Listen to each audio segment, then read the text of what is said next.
Marriage is supposed to be a package which deals with all these needs. You married for your well-being, not as some sacrifice. The basic fact of life is that you're mortal. If you're constantly aware that this is a brief life, you have no time to get angry with somebody. The same problem every human being faces, stress, strain. Why are you making it universal?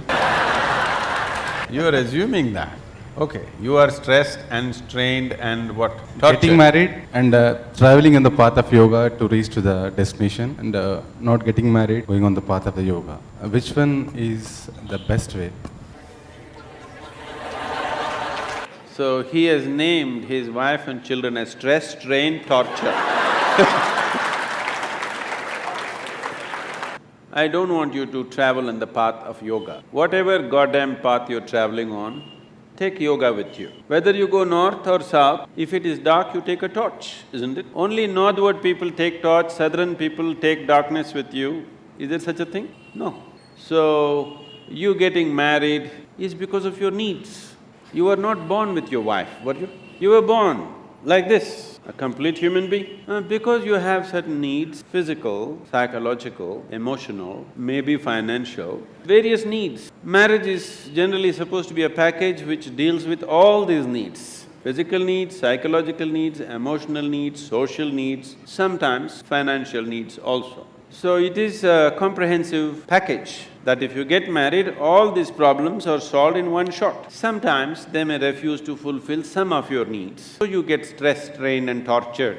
I want you to understand, you married for your well-being, not as some sacrifice for somebody's sake. You married for your needs and your well-being, isn't it? You better remember that all your life. You married and tied up the other person with you because you have needs. You did not do it for the other person's sake. Yes or no? Let's be straight about it. Yes or no? Yes. You remember this? If you remember this, you live in little gratitude, okay? You… if not all the five pancha and the five needs, at least two you fulfilled for me, thank you very much. All the five perfectly, maybe they did not fulfill. At least two or three they fulfilled, right? Your husband or your wife? Did they, didn't they?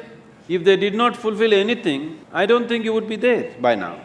Yes or no? If they did not fulfill any of your needs, I do not think you would still be there. They are fulfilling some needs, a few things maybe they are not able to. So are you. You are also not able to fulfill every one of the needs of the other person. Some you're fulfilling, some you're not, isn't it so? So, why did this become stress, strain and torture?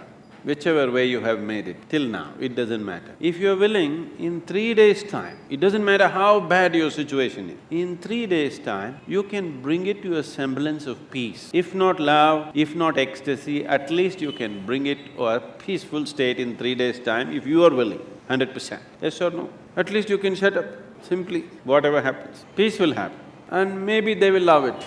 So, don't walk the path of yoga, whatever the path, you must carry yoga with you. If you carry yoga with you, it'll light up your path, whatever path you have chosen. You have chosen your path out of your needs. You already done it, so that's up to you. Those who have not done it, I would like you to choose your path not out of your compulsive needs, but of your conscious needs. So, when that stage in your life comes, it is time to consciously look at your life and see, will today's needs mean something to you after 5 years or 10 years? Will it be worthwhile to tie up your life for the simple needs that you have today, or are these just passing needs for you? It's a very strong need, you must marry. If it is not a strong need, it's a passing need. You can work out your needs probably by just going to a cinema, then no need to get married, Yes, many people are like this, their needs are not very strong, just passing. But social structure tells them you have to, not necessary. It must be a conscious choice. Whichever way you go, it must be your conscious choice, not compulsive choices. Because if you choose compulsively, you will always take it out on the people around you. Because you feel like a slave and you don't like it, so you take it out on them and they will take it out on you. So, it is not about what you're doing, it is about how you do it. What you're doing is according to our requirements. How you do it will determine the nature of your life.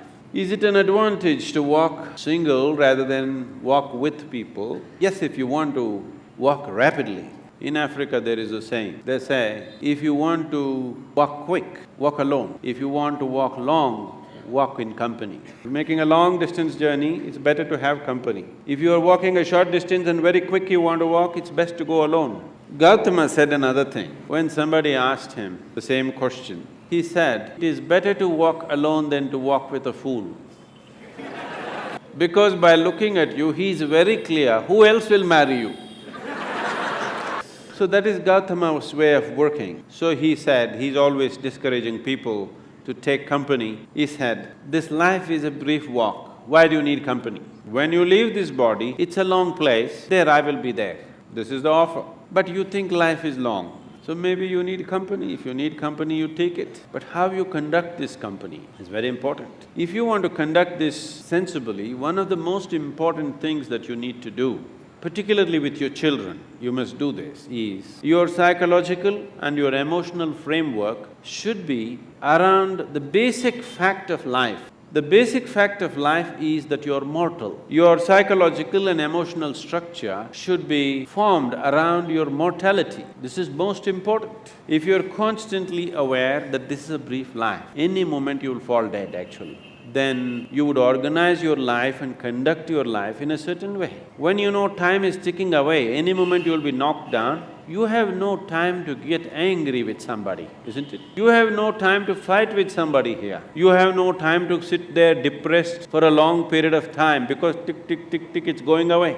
Because your psychological structure is organized around your immortality, because of that, you have lot of time to fight, to be depressed, to be frustrated, to fret, to fume. You have a lot of time. So it's very, very important that everybody organizes their psychological and emotional structure around the mortal nature of our existence. After all, you are just a baton carrier between the last generation and the next generation, isn't it? For a brief time, it's in your hands, this world. Afterwards, somebody else is going to take it. You will see, taking the baton from the previous generation happens in most ugly ways. Handing over the baton to the next generation happens in horrible ways, simply because people's mind is structured around their belief of immortality. They don't see they're mortal.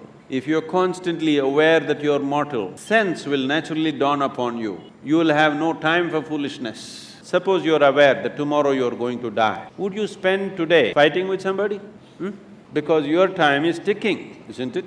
And your time is ticking even now. Not after a doctor diagnoses you with some horrible disease. Even now it's ticking, isn't it so? If you want to explore the possibility of what this is, the immensity of what this is, then the time is ticking too rapidly. And time is an extremely relative experience. If you're joyful and blissful, even if you live to be 100, it's a very brief life, it's gone in no time. So, in this brief life, where do you get time for stress, strain and torture? I don't know. Where you get time? This is simply because you think you're immortal. This is the biggest mistake you have done.